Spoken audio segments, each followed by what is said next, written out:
Hello everyone, welcome back to my YouTube channel. आज की video में हम क्लास 11th बायोलॉजी के चैप्टर 4 एनिमल किंगडम का पार्ट सेकंड करने वाले हैं। इससे पहले मैंने पार्ट 1 वीडियो बनाई थी जिसमें मैंने बेसिक बातें बताई थी जो कि इस चैप्टर को पढ़ने के लिए हमें पता होनी चाहिए। मैंने उसमें बताया था फाइलम्स होते क्या हैं, क्योंकि अभी हमें एक एक करके डिटेल हर एक फाइलम को पढ़ना है डिटेल में, तो हमें पता होना चाहिए फाइलम होते क्या है।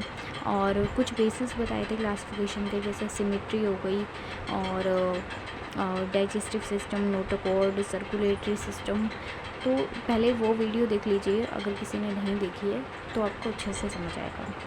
तो इस वीडियो में हम एक एक करके सभी फाइलम्स को डिटेल में पढ़ने वाले हैं, तो चलिए देखते हैं। तो सबसे जो पहला फाइलम आता है वो होता है पोरीफेरा। पोरीफेरा के बारे में मैंने कल भी थोड़ा सा बताया था। पोरीफेरा जो होता है वो सेलुलर लेवल ऑर्गेनाइजेशन होती है। उसके अंदर मैंने कल लेवल ऑफ ऑर्गेनाइजेशन को भी बहुत अच्छे से समझाया था विजुअलाइज करवा के, तो वो वीडियो ज़रूर देख लीजिए, आपको बहुत बेनिफिट मिलेगा। छोटी सी वीडियो है, ज़्यादा बड़ी नहीं है। तो अब देखते हैं, जो हमारा पोरीफेरा होता है वो सबसे पहला फाइलम होता है एनिमल किंगडम में, ठीक है।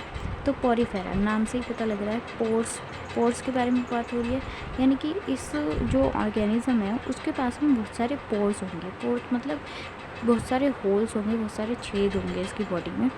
तो ये जो होता है सबसे पहले ये ना एक सेलुलर होता है, मतलब एक ऐसे सेल्स का ही बना होता है, एक सेल का बना हुआ है। सेल्स भी नहीं कहेंगे क्योंकि सेल्स हो जाता है टिश्यू, तो ग्रुप ऑफ सेल्स को टिश्यू कहते हैं। तो ये ना सेल का बना होता है, सिंगल सेल, ठीक है।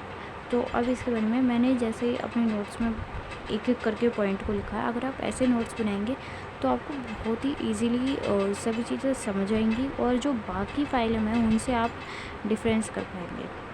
तो अगर आपको मेरे हैंड रिटन नोट्स चाहिए तो आप मेरे को कमेंट कर सकते हैं, मैं आपको PDF प्रोवाइड कर दूँगी। अब देख लेते हैं पोरीफेरा।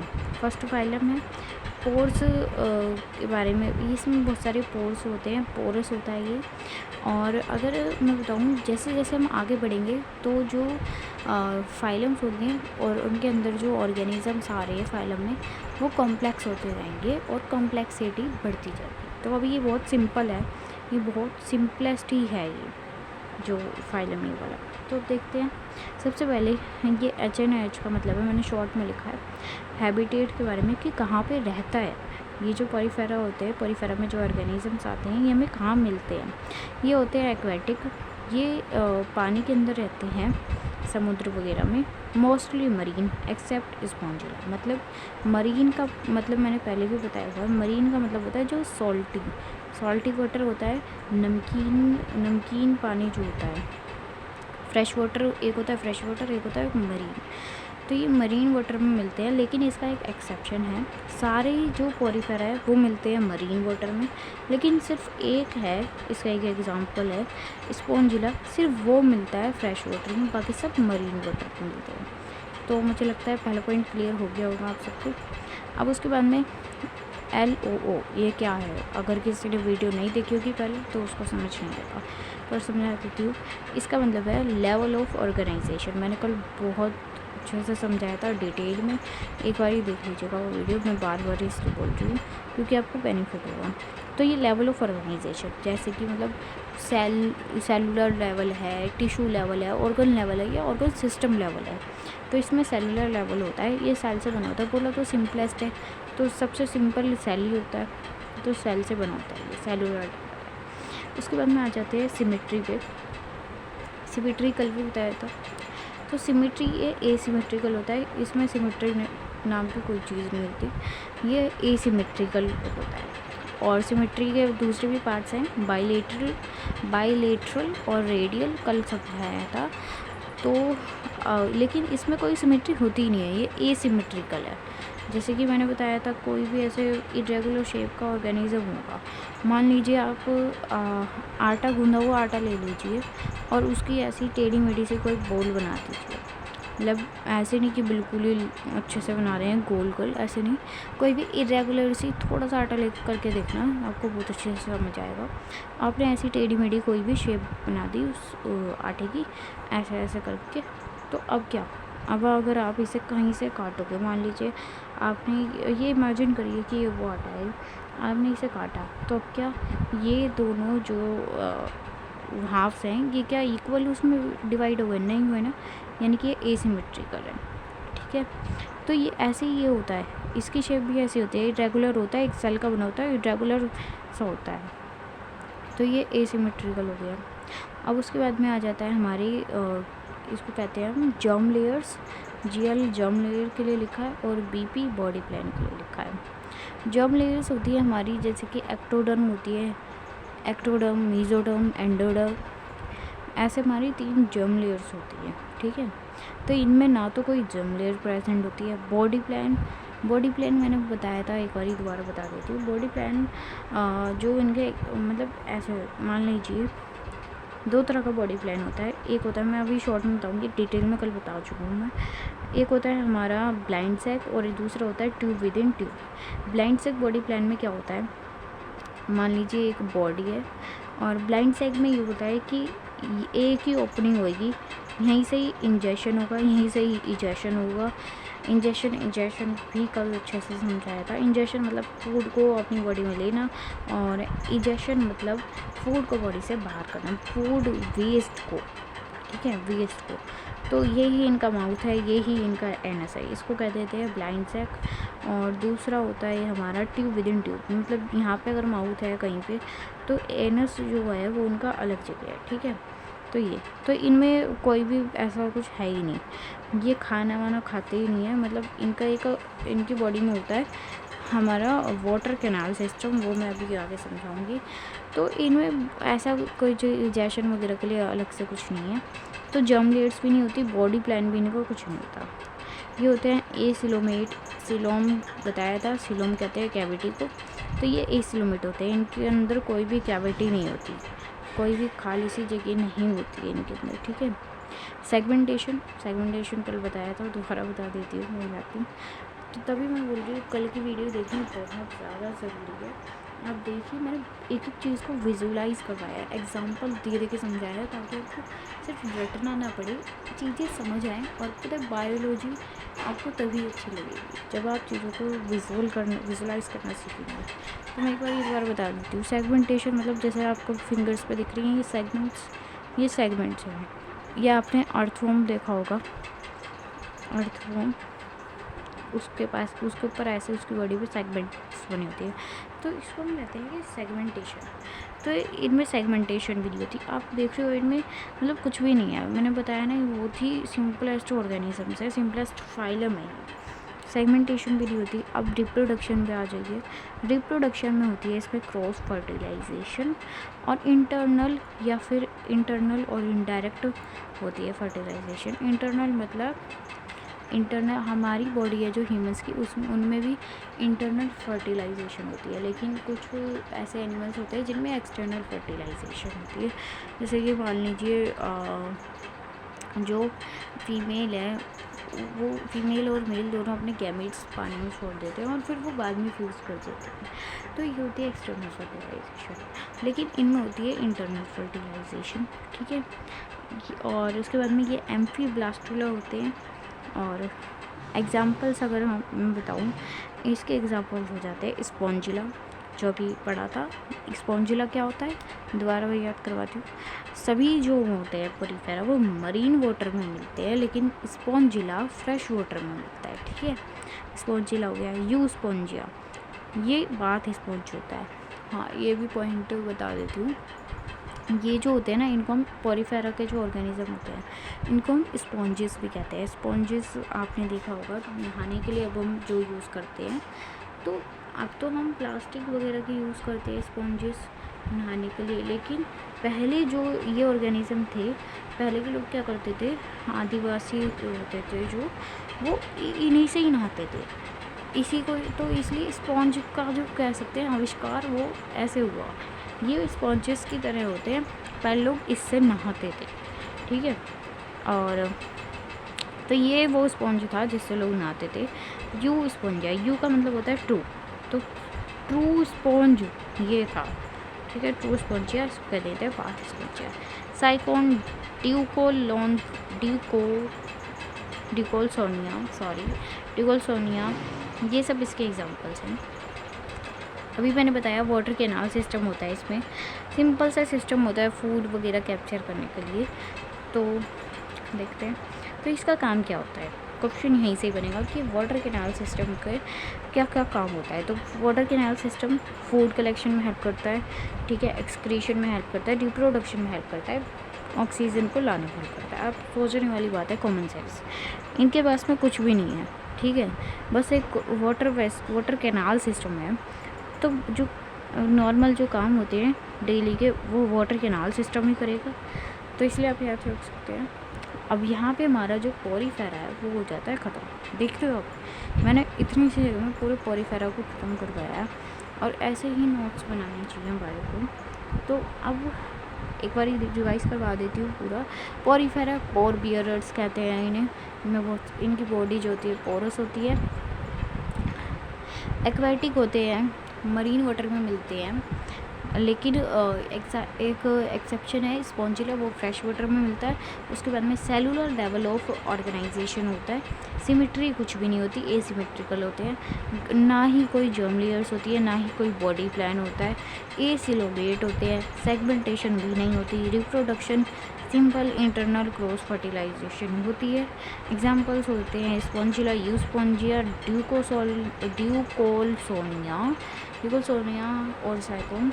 वाटर कैनाल सिस्टम होता है एक, जिसका काम होता है food collection, reproduction, excretion, bringing out to respiration, ये सब इसके काम होते हैं। तो यहाँ पे हमारा पोरीफेरा ख़त्म होता है। तो अब हमारा अगला फाइलम आता है सीलेंट्रेटा, ठीक है। सीलेंट्रेटा को हम नाइडेरिया भी कहते हैं, तो कंफ्यूज नहीं होना। मैंने कल बताया था जो सीलेंट्रेटा होते हैं और जो टीनोफोरा होते हैं, ये दोनों साथ साथ ही रहते हैं। तो अब देखते हैं पहले हम सीलेंट्रेटा के बारे में पढ़ते हैं डिटेल में। सीलेंट्रेटा अब तो आप समझ ही जाएंगे, ये शॉर्ट फॉर्म्स जो लिखी हुई हैं। कहाँ मिलते हैं, ये भी एक्वेटिक होते हैं, पानी में मिलते हैं, ठीक है। ये मरीन भी होते हैं, फ्रेश वाटर भी होते हैं। फ्रेश वाटर का एग्जांपल है हाइड्रा, पोरीफेरा में फ्रेश वाटर का एग्जांपल था स्पॉन्जिला, ठीक है। उसके बाद में अब वहाँ पे था जो उनकी ऑर्गेनाइजेशन थी, लेवल ऑफ ऑर्गेनाइजेशन, वो था सेलुलर। यहाँ पे है टिश्यू लेवल, यानी कि ग्रुप ऑफ सेल्स हो गया, बहुत सारे सेल्स प्रेजेंट है और वो सेम फंक्शन कर रहे हैं, तो वो टिश्यू लेवल ऑर्गेनाइजेशन हो गई, ठीक है। सिमेट्री वहाँ पे क्या थे, वो एसिमेट्रिकल थे। यहाँ पे ये होते हैं रेडियल मतलब कहीं से भी काट लो, ये दो इक्वल हाफ्स में मिल जाएंगे हमें। जर्म लेयर्स इसमें डिप्लोप्लास्टिक होते हैं। ये डिप्लोप्लास्टिक का मतलब, वैसे एक होता है डिप्लोप्लास्टिक, होता है ट्रिप्लोप्लास्टिक। जो ट्रिप्लोप्लास्टिक में क्या होता है, एक्टोडर्म, मेसोडर्म और एंडोडर्म लेयर्स मिलती है। तो इनमें क्या होता है कि ये जो डिप्लोप्लास्टिक है, इनमें दो ही लेयर्स प्रेजेंट होती है, एक्टोडर्म और एंडोडर्म। तो ये डिप्लोप्लास्टिक होते हैं। बॉडी प्लान इनका ब्लाइंड सेक होता है, ब्लाइंड सेक अभी बताया मैंने। जो माउथ और एनस है वो उसकी एक ही ओपनिंग है, ठीक है। उसके बाद में एसिलोमेट होते हैं, ये चीज़ वहाँ पे भी थी, वो भी एसिलोमेट थे, ये भी एसिलोमेट है। इनमें कोई सिलोम प्रेजेंट नहीं है, कोई कैविटी प्रेजेंट नहीं है। सेगमेंटेशन इनमें भी नहीं होती, उनमें भी नहीं होती। ये तो हो गई इनकी। इस पर क्या क्या है उससे मिलता हुआ क्या है, सेम क्या है, एक तो एक्वेटिक वाला और एसिलोमेट, सेगमेंटेशन, ठीक है। पॉलीमॉर्फिज्म होता है, एक दो तरह के ऑर्गेनिज्म है, पॉलिप और मेड्यूसा। पॉलिप और मेड्यूसा का मतलब होता है, एक होता है जो मूव कर सकता है, जो मोटाइल होता है, दूसरा होता है जो नॉन मोटाइल होता है, ठीक है। तो इनके बीच में जो ऑल्टरनेशन होती है जनरेशन की, उसको ही पॉलीमॉर्फिज्म कहते हैं और मेटाजेनेसिस कहते हैं, ठीक है। तो पॉलिप वाले ऐसे शेप के होते हैं थोड़ी, और मेड्यूसा अम्ब्रेला शेप के होते हैं। जो पॉलिप वाले होते हैं वो सेसाइल होते हैं। सेसाइल का मतलब कल बताया था मैंने, सेसाइल वो होते हैं जो मतलब नॉन मोटाइल होते हैं, मूवमेंट शो नहीं करते हैं, और ये होते हैं एसेक्सुअल। दूसरे मेड्यूसा होते हैं अम्ब्रेला लाइक दिखते हैं, फ्री स्विमिंग, मतलब ये बहुत मूवमेंट कर सकते हैं आराम से, सेक्सुअल होते हैं, ठीक है। तो अब आप देखिए मेटाजेनेसिस भी बताया, ऑल्टरनेशन ओरिजिन। जो पॉलिप है यानी कि जो मतलब चल फिर नहीं सकते, उसमें अभी बताया एसेक्सुअल रिप्रोडक्शन होगी, एसेक्सुअल रिप्रोडक्शन होगी, उसके बाद में मेड्यूसा मेड्यूसा बना, फिर सेक्सुअल रिप्रोडक्शन होकर लार्वा बन गया। ठीक है, ये हो गई ऑल्टरनेशन ऑफ जनरेशन। अब इम्पॉर्टेंट बात क्या आती है, नाइडोब्लास्ट या स्टिंगिंग सेल्स प्रेजेंट होते हैं सीलेंट्रेटा में। तो ये क्या होता है, ये मतलब एक तरह से ऐसे सेल्स होते हैं। अब एक मिनट में आपको कैसे समझाऊं,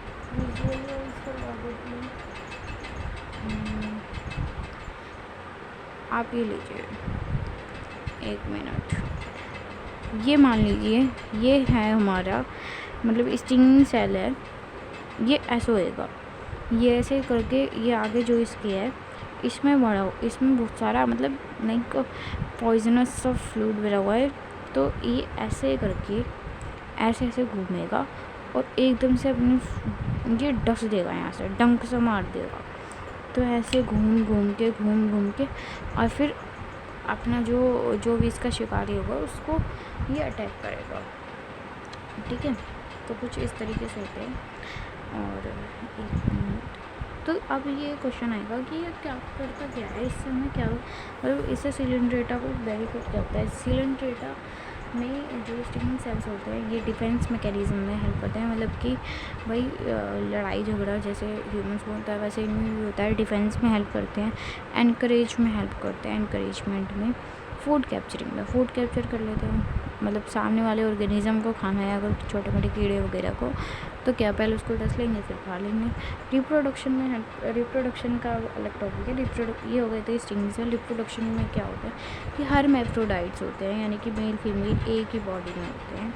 उसके बाद में इनडायरेक्ट फर्टिलाइजेशन होती है, ई सेक्शुअल रिप्रोडक्शन होती है। एग्जाम्पल्स देख लेते हैं, हाइड्रा, कोरल, ओब्लिया, ओरेलिया, पेंटुला, जियोजिनिया, वेल्वा, फिसालिया। ठीक है, तो ये था हमारा सीलेंट्रेटा। सीलेंट्रेटा फाइनल हो गया। अब देख लेते हैं टीनोफोरा। टीनोफोरा ये एक्सक्लूसिवली मरीन होते हैं, यानी कि अभी तक हमने देखा कि दोनों जगह मिल रहे थे, मरीन वाटर में भी और फ्रेश वाटर में भी, लेकिन जो ये होते हैं ये सिर्फ मरीन वाटर में मिलते हैं। और इनमें भी वही tissue level organization, radial symmetry, diploblastic, blind cycle, body plan, acoelomate होते हैं, सेगमेंटेशन नहीं होती। डाइजेस्टिव सिस्टम अगर हम देखें तो इनका इनकम्प्लीट होता है। और इसके बाद में ये अगर आपको समझ नहीं आ रहा तो बता देती हूँ, ये सर्कुलेटरी सिस्टम को CS लिखा है, रेस्पिरेटरी सिस्टम को RS और ES लिखा है एक्सक्रीटरी सिस्टम को। ठीक है, तो अब क्या है कि इनमें इस सब के लिए प्रेजेंट होता है ऑर्गन। ठीक है, अब रिप्रोडक्शन देखें तो सेक्सुअल रिप्रोडक्शन होती है, एक्सटर्नल फर्टिलाइजेशन होती है। अभी बताया था ना जैसे कि मेल और फीमेल जो होते हैं अपने गैमेट्स रिलीज़ कर देते हैं बॉडी के बाहर और फिर वो बाद में फ्यूज़ हो जाते हैं, फिर फर्टिलाइजेशन होती है। फर्टिलाइजेशन का अगर मतलब नहीं पता तो बता दूँ, फर्टिलाइजेशन वैसे तो बड़ा टॉपिक है, क्लास 12 में पढ़ना है ह्यूमन रिप्रोडक्शन चैप्टर में, लेकिन अभी बता देती हूँ। Fertilization simple fusion of male and female gamete. ठीक है, ये हो गया हमारा फर्टिलाइजेशन की डेफिनेशन।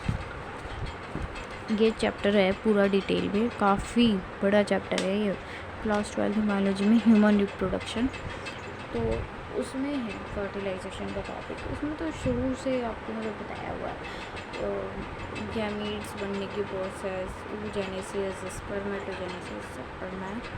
तो एक सेकेंड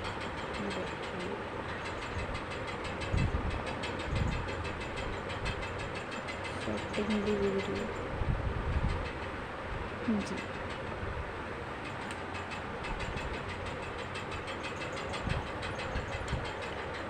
अब जो हमारा अगला फाइलम आता है वो होता है प्लेटीहेल्मिन्थेस। इनको हम फ्लैट वॉर्म्स भी कहते हैं। ठीक है, ये हमें ये टेरेस्ट्रियल भी होते हैं, एक्वेटिक भी होते हैं, पैरासाइट भी होते हैं।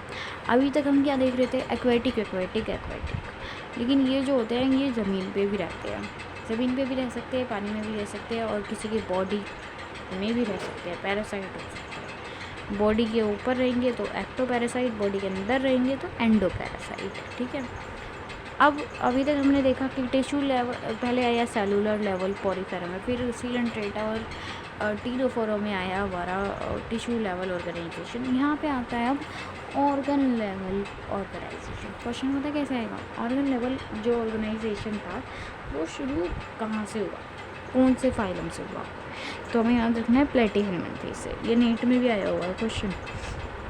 अब सिमेट्री के बारे में देख लें अगर हम, तो इसमें होती है बायलेटरल सिमेट्री। बायलेटरल सिमेट्री मतलब कोई एक ही ऐसी जगह है जो जहाँ से अगर काटेंगे तो दो इक्वल हाफ्स मिलेंगे। इसके लिए मैंने कल एग्जांपल देके समझाया था। जैसे कि मान लीजिए हम कहते हैं, मूवीज़ में देखा है हमने कि बोलते हैं कि सिर्फ यही एक ऐसी कमजोरी है जो इस इंसान को तोड़ सकती है, तो ये कुछ ऐसा ही होता है। सिर्फ एक ही ऐसी कोई बॉडी में जगह है जहाँ से अगर काटेंगे तो दो इक्वल हाफ्स मिलेंगे, ठीक है। अब उसके बाद में आ जाते हैं जर्म लेयर और बॉडी प्लान। जर्म लेयर होती है, वहाँ पे क्या थी, डिप्लोब्लास्टिक चल रही थी, अभी तक डिप्लोब्लास्टिक थी, यहाँ पे पॉलीफेरा में थी नहीं, ठीक है। सीलेंट्रेटा और टीनोफोरा में आई डिप्लोब्लास्टिक, यहाँ पे आती है ट्रिप्लोब्लास्टिक। लेकिन जो बॉडी प्लान है वो अभी ब्लाइंड सेक ही चल रहा है, ठीक है। एसिलोमेट होते हैं, ये भी सभी एसिलोमेट चल रहे हैं अभी तक।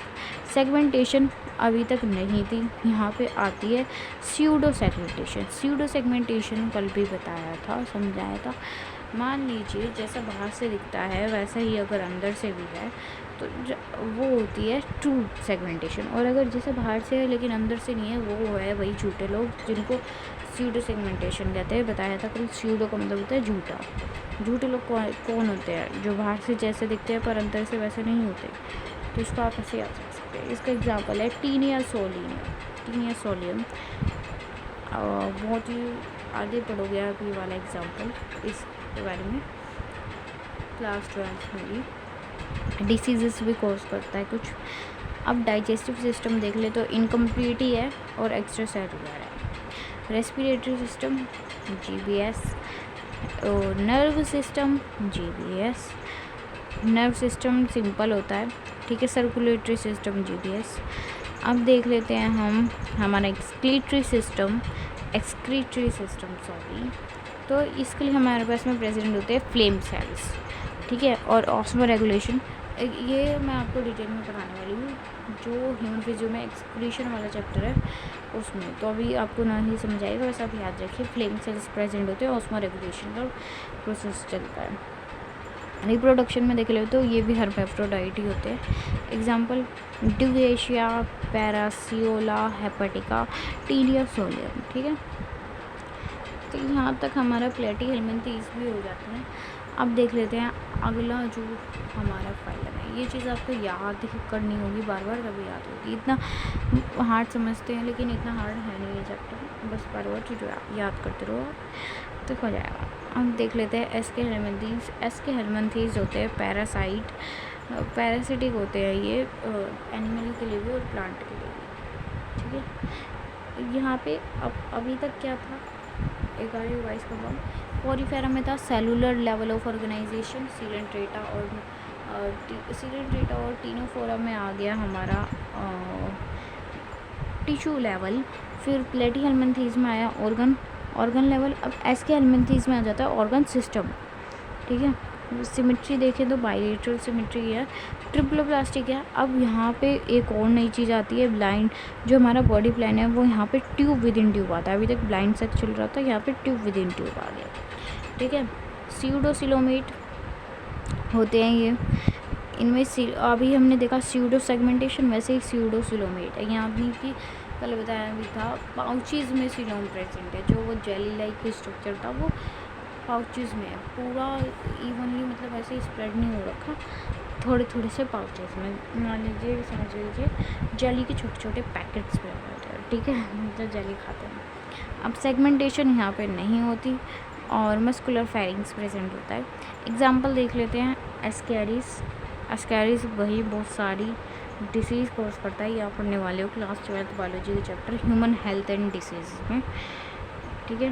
एस्कैरिस से डिसीज़ कॉज होती है एस्कैरियोसिस और एनक्लाइस्टोमा, यूचेरिया बैनक्रॉफ्टी, ये बहुत ही खतरनाक डिसीज़ कॉज करता है और जिसका नाम होता है एलिफेंटियासिस।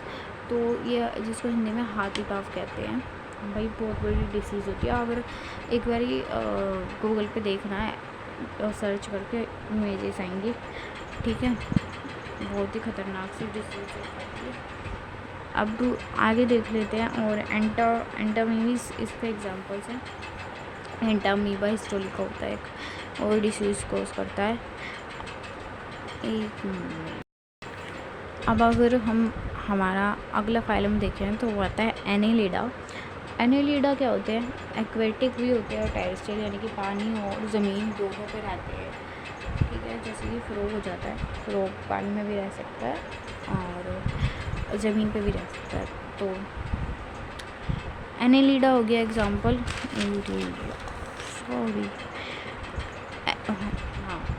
सॉरी एक्वेटिक होते हैं, टेरेस्ट्रियल भी होते हैं और ऑर्गन सिस्टम लेवल चलता है। अब तो ऑर्गन सिस्टम लेवल ही चलेगा, कोर्डेटा तक, ठीक है। उसके में बायलेटरल सिमेट्री होती है, ट्रिप्लोब्लास्टिक होते हैं, ट्यूब विद इन ट्यूब होता है। अब ये भी यही चलेगा। शाइजोसिलोमेट होते हैं, यानी कि सिलोक प्रेजेंट होता है। उसके बाद में सेगमेंटेशन, यहाँ पे अब सेगमेंटेशन, अब क्वेश्चन आएगा ट्रू सेगमेंटेशन सबसे पहले किस में आई थी? एनेलिडा में आई थी, ठीक है। लोकोमोशन का मतलब होता है मूवमेंट तो समझते हैं चलना फिरना। ह्यूमन फिजियो में इसको लेकर भी डिटेल चैप्टर है लास्ट में, तो पढ़ना है वो भी। तो लोकोमोशन के लिए यहाँ पे सीटें प्रेजेंट होती हैं, सीटें, ठीक है। और उसके बाद में डाइजेस्टिव सिस्टम की बात करें तो कंप्लीट होता है। अभी तक इनकम्प्लीट चल रहा था, अगर ध्यान से सुना तो इनकम्प्लीट चल रहा था। यहाँ पे होता है कंप्लीट और एक्स्ट्रा सेलुलर। उसके बाद में रेस्पिरेटरी सिस्टम, ये स्किन से करते हैं रेस्पिरेशन, स्किन के हेल्प से। मॉइस्ट और क्यूटिकल, तो क्यूटिकल का मतलब वही होता है स्किन। तो ये जो इनकी स्किन होती है ना, ये उससे ही रेस्पिरेशन कर लेते हैं। हमारे पास में क्या है रेस्पिरेशन के लिए? लंग्स वगैरह, इनके पास में ऐसा कुछ नहीं है। ये जो इनकी स्किन है उसी से ही कर लेते हैं रेस्पिरेशन। अब वही हमारे बॉडी के अंदर तो इतना बड़ा प्रोसेस चलता है, जब रेस्पिरेशन वाला चैप्टर पढ़ेंगे तो समझ आएगा। और अब ऐसा तो है नहीं कि हमारा हाथ है, हमने यहीं से ही ऑक्सीजन गई, यहीं से ही कार्बन डाइऑक्साइड निकल गई, ऐसा इतना सिंपल नहीं है। लेकिन इनमें से ये अपनी स्किन से कर लेते हैं रेस्पिरेशन। और अब इसमें देख लेते हैं सर्कुलेटरी सिस्टम कल बताया था थोड़ा सा। जो ब्लड के फ्लो के बारे में बात हो रही होती है वो सर्कुलेटरी सिस्टम के अंदर होती है। अब डिटेल में पढ़ना ही है ये एक करके चैप्टर ह्यूमन फिजियो में। तो क्लोज्ड होता है, क्लोज्ड मैंने कल बताया था यार, ये वीडियो देख लेना इससे पहले वाली, मैं इतना कभी नहीं कहती, बहुत ही अच्छे से समझाया हुआ है एक एक चीज़ को। क्लोज्ड सर्कुलेटरी सिस्टम बताया था मैंने कि कैपिलरीज प्रेजेंट होती है और कैपिलरीज के अंदर जो ब्लड फ्लो करता है तो उसको क्लोज कहते हैं, ठीक है। और ये सब तो बाद में पढ़ना है आपने, आरबीसी प्रेजेंट नहीं होती है वो, ठीक है। उसके बाद में नर्वस सिस्टम जो होता है वो हमारा सिंपल ही होता है। एक्सक्रीशन के लिए एक्सक्रीटरी सिस्टम में नेफ्रीडिया प्रेजेंट होते हैं। ये क्वेश्चन कई बार आता रहता है नीट में, नेफ्रीडिया प्रेजेंट होते हैं एक्सक्रीशन के लिए, ठीक है, आया समझ। अब उसके बाद में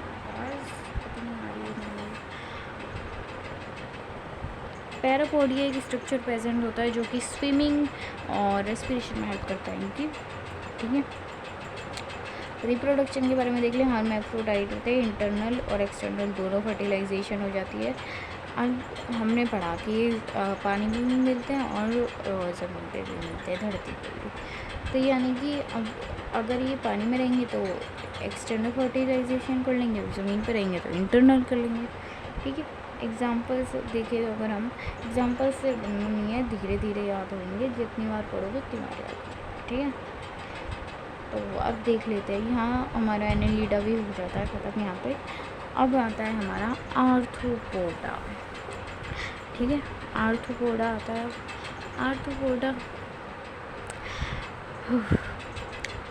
आर्थ्रोपोडा हर जगह मिलता है। अभी तक ऐसा था पानी में मिल रहे हैं, यहाँ नहीं मिल रहे, यहाँ नहीं मिल रहे, वहाँ नहीं मिल रहे। ये आर्थ्रोपोडा जो होता है ये हर जगह मिलता है। अब जर्म लेयर अगर हम देख रहे हैं तो ये ट्रिप्लोब्लास्टिक ही चलेगा, body plan tube within tube भी चलेगा, ऑर्गन सिस्टम लेवल चलेगा, ये अभी बताया था। इसमें क्या होता है, एक इम्पोर्टेंट बात आती है, जॉइंटेड अपेंडेजेस। जॉइंटेड अपेंडेजेस, हमने जो कीड़े मकोड़े देखे हैं ना वो सब इसमें आते हैं, इस ग्रुप में, फाइलम में, आर्थ्रोपोडा में। जैसे मकड़ी देख लो, मकड़ी कैसे बनाते हैं, मेरे तो ड्राइंग इतनी अच्छी नहीं है कि उनके जॉइंटेड अपेंडेजेस ही होते हैं ना, वैसे ही सिंपल समझ लीजिए, विजुलाइज कीजिए थोड़ा। सिमेट्री बाइलेटरल है, शाइजोसिलोमेट है, सेगमेंटेशन होती है, प्रेजेंट है, ठीक है। अगर हम डाइजेस्टिव सिस्टम देखें, कंप्लीट है। सर्कुलेटरी सिस्टम इसमें आ जाता है ओपन, और इनका खून होता है सफ़ेद, समझ रहे हो, इनका खून होता है सफ़ेद और ओपन होता है, ओपन सर्कुलेटरी सिस्टम होता है, यानी कि कैपिलरीज प्रेजेंट नहीं होती। अब नर्वस सिस्टम देखें तो नर्वस सिस्टम के लिए यहाँ पे नर्वस सिस्टम में क्या क्या आता है ये भी पढ़ना है। आप कहोगे अभी कुछ नहीं बता रही मैं, मेरे को कुछ नहीं है, आप कंफ्यूज हो जाओगे, मैं बता दूँगी। तो ह्यूमन फिजियो में फिर पढ़ने में इंटरेस्ट नहीं आएगा, ठीक है। तो नर्वस ह्यूमन फिजियो में एक एक करके इन सभी चैप्टर्स के बारे में पढ़ना है आपने। नर्वस सिस्टम, ब्रेन प्रेजेंट होता है, नर्व कॉर्ड प्रेजेंट होती है। उसके बाद में डेवलपमेंट अगर हम देखें तो इनडायरेक्ट होता है, इनडायरेक्ट डेवलपमेंट। रिप्रोडक्शन में देख लें तो यूनिसेक्सुअल होते हैं। यूनिसेक्सुअल का मतलब होता है, sorry I am so sorry, मेरा ट्राइपॉड थोड़ा सा हिल गया था, देखते हैं हम आगे। तो यानी कि हाँ, यूनिसेक्सुअल ऑर्गेनिजम्स वो होते हैं जिनमें सिर्फ एक, या तो वो मेल होगी या वो फीमेल होगी, और एक होता है बाइसेक्सुअल जिसमें दोनों सेक्सेस प्रेजेंट होते हैं, ठीक है। अब इतना समझिए, 12th में पढ़ना है। इंटरनल फर्टिलाइजेशन होती है, ठीक है। एग्जाम्पल्स देख लें, अभी मैंने बताया सारे इंसेक्ट्स आते हैं, सभी के सभी इंसेक्ट्स आते हैं इसके अंदर। अब आ गया हमारा हनी भी आ गया, हनी भी मधुमक्खी, हनी भी आ गया। मस्का डोमेस्टिका जो मक्खी घूमती रहती है हमारे घर में, वो अभी पहले कौन आ गई, ठीक है। तो यहाँ पे हमारा आर्थ्रोपोडा भी खत्म होता है। देखिए जो हमारा अगला फाइलम है वो है मोलस्का, लेकिन वो मैं अभी आपको नहीं पढ़ाऊँगी इस वीडियो में, क्योंकि आप बहुत ज़्यादा कंफ्यूज हो जाओगे।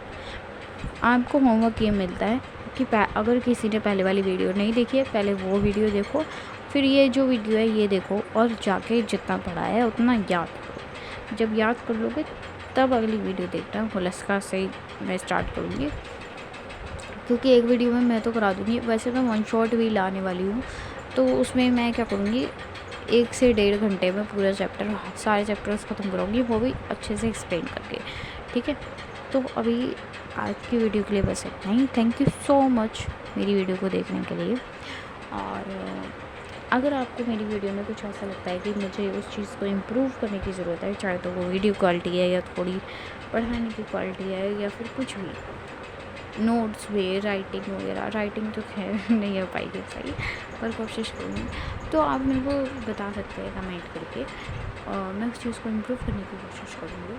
And thank you so much मेरी वीडियो को देखने के लिए, मेरी वीडियो को क्लिक करने के लिए। और अगर मेरी वीडियो आपको 1% भी अच्छी लगी हो, 1% भी हेल्पफुल रही हो, तो प्लीज़ लाइक दी वीडियो, क्योंकि और ये तो सच है कि अगर आप लाइक वगैरह करोगे तो हमारा जो हम डीमोटिवेट हो जाते हैं, और तो इसलिए आप लाइक कर दीजिए वीडियो को अगर अच्छी लगी हो, थोड़ी सी भी हेल्पफुल रही हो। अगर आपको नोट्स चाहिए, मेरे हैंड रिटन नोट्स, तो आप मेरे को कमेंट करके बता सकते हैं, मैं PDF प्रोवाइड कर दूँगी। देन अगेन मेरे चैनल को सब्सक्राइब कर दीजिए and show some support, because it really means and it really need it, ठीक है। तो बस bye bye, thank you so much. जाके पहले वाली वीडियो देखो और ये वाली वीडियो देखो, उसके बाद में याद करो, अगली वीडियो पे दबाना। Thank you so much, bye bye.